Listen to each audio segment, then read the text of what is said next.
Hey, this is Kyle here, still at MIBOLC in Fort Hauchuca, Arizona, and I thought I would tell you guys what's been happening.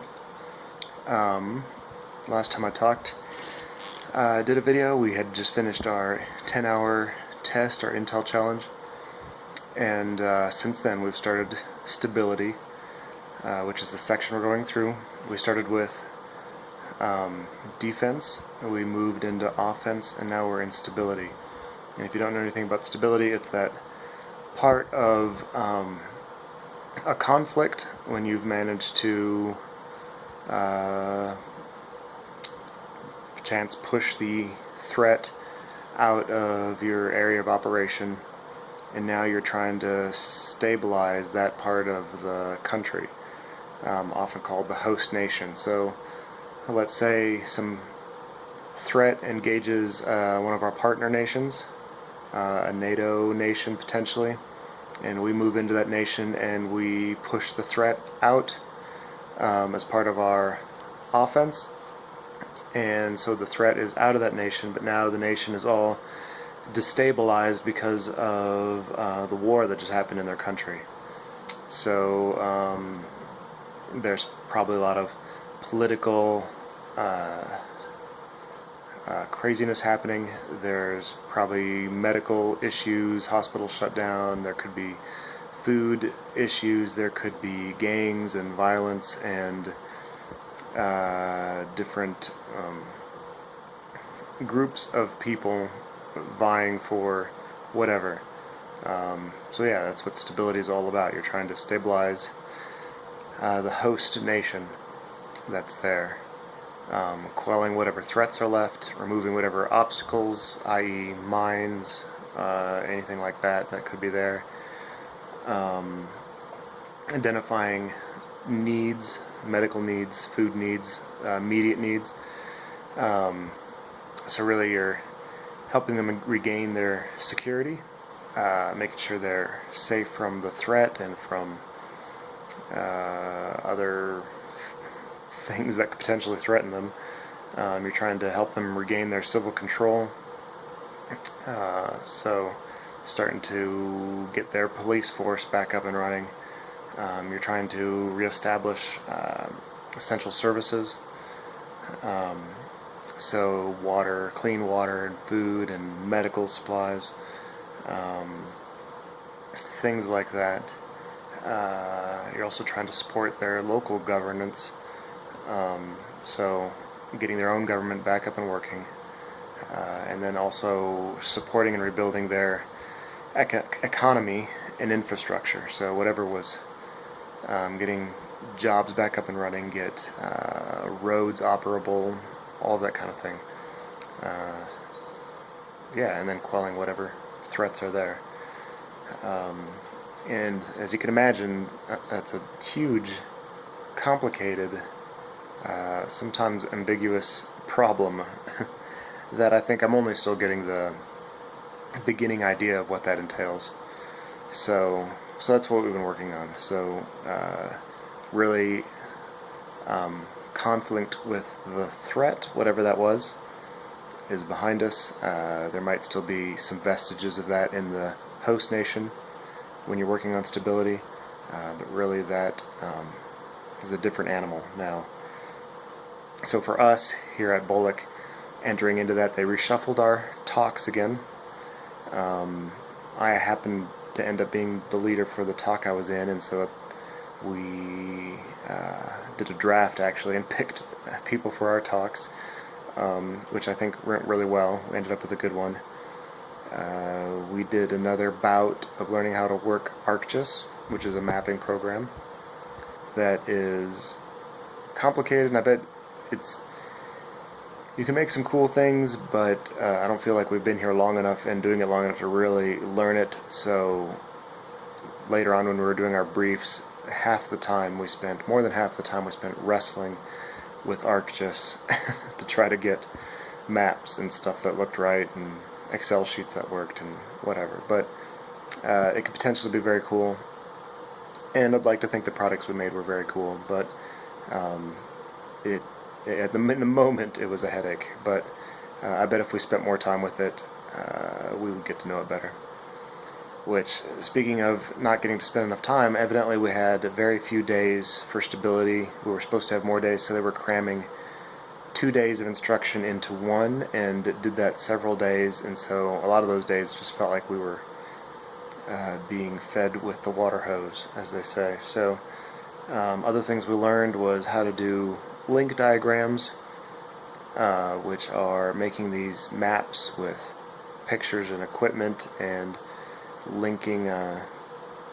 So a lot of the things we looked at were kind of gang related.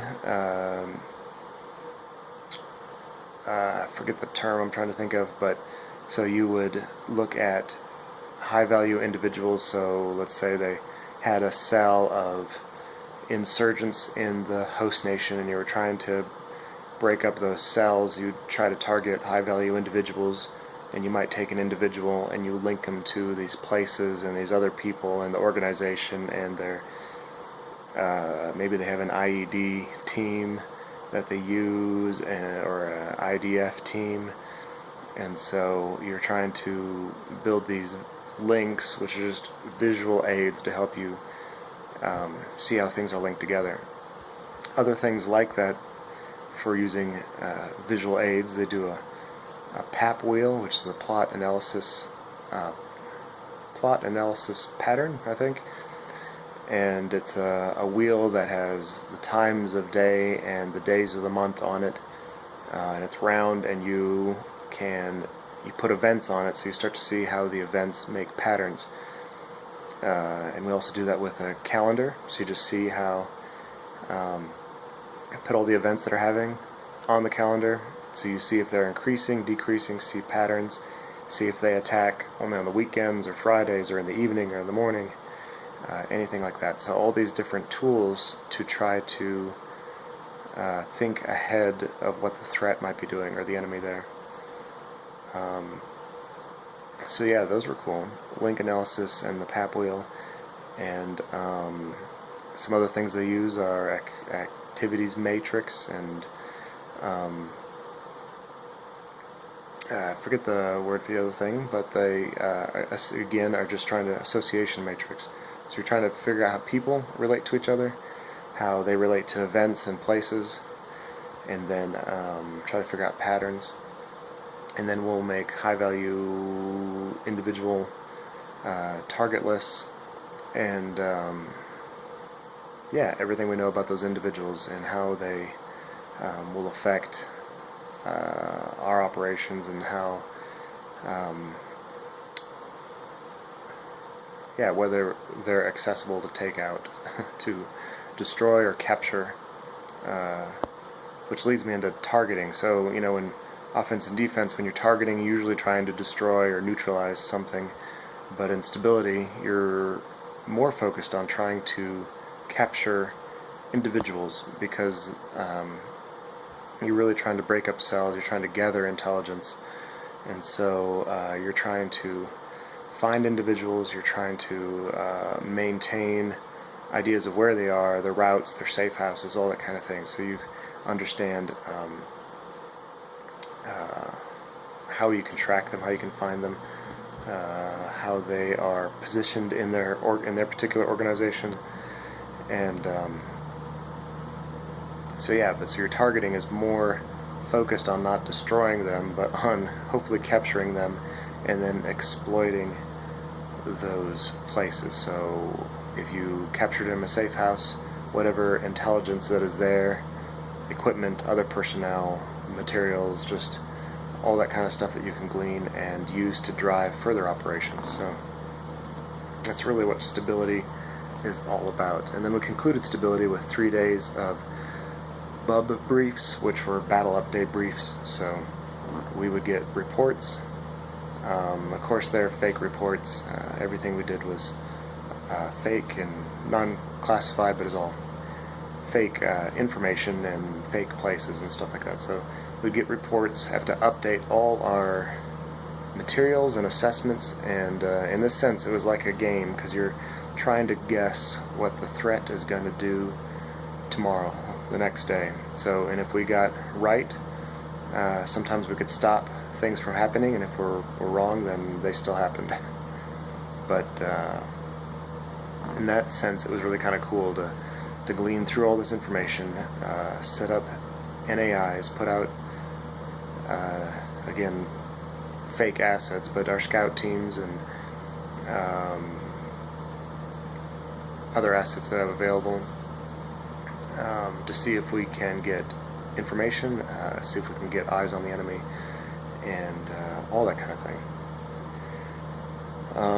So really just finished that up. We had the exam lately, and that went well, and it's pretty straightforward. Again, just like all the exams, you just make sure you understand what's going on, just understand the information, make sure you study it, and if you have a good cadre like we do, then they'll make sure that you got a good review of the test. Some other stuff that's happened lately is we had a leadership challenge, which I believe all the classes do, but they mixed us up with warrant officers and captains that are here for their captain's career course, and we did this big competition. So, which I have to say that my team won, but it's really the luck of the draw who wins, because it was just random who was on whose team. So if one team has a really slow person, they're probably not going to do really well. But anyway, leadership challenge. So it was all about, we did a bunch of pull-ups, and all of these has a certain number, or as a team we had to do a certain amount of pull-ups, then run a certain distance carrying a rope amongst the whole team. And I think there was 8 of us in our team, maybe more than that, I don't remember, maybe 9. So anyway, we ran, then we got to a certain location, and then we had to fireman carry, half our team fireman carry the other half, for what felt like forever. It was like a half mile or something like that. And so we'd keep switching back and forth, and my back and shoulders have not recovered from that. And then we had to do a certain amount of squats as a team, carrying water jugs, and then we had to run up Heritage Hill with our water jugs, and then we put them down, and as a team ran up Star Hill, which is a pretty big hill. And by ran, I mean we walked fast, because you can't, it's difficult to maintain a run up Star Hill. And then when we were at the top, we had to, in what's that called? Planks, answer questions about IPB. So that was exciting. And if you miss a question, you have to do burpees. So our team had to do 20 burpees ultimately, and 10 per missed question. And which is really hard to answer a question when you're in the plank ever and ran up Star Hill. Someone asked me my name. I don't know if I'd know it at that point. But anyway, after that we ran down Star Hill, ran back to our starting place. We had to do a certain amount of push-ups as a team, and then yeah, again our team made it first, but we were lucky. We were ahead in the beginning, and then we got passed with fireman carry by 3 other teams. For some reason we could not fireman carry, I guess, but I think when we were running we were fast, so we managed to pass those teams again. I'd like to have won something, but I don't think we did. So I think all the events I do really well in are not graded events, so whatever. So yeah, I think that's about it. We are still looking ahead. I know last time I said we were looking ahead to BOLC. I thought it was closer than it was. I'm still looking ahead to it. I know more details about it, but I don't want to give those away. I'll talk about them after it's all done. But yeah, we are heading that way, and so we're only a few weeks from being done with this whole shindig. But yeah, any questions, feel free to let me know, and I'll talk to you later. Thanks. Bye.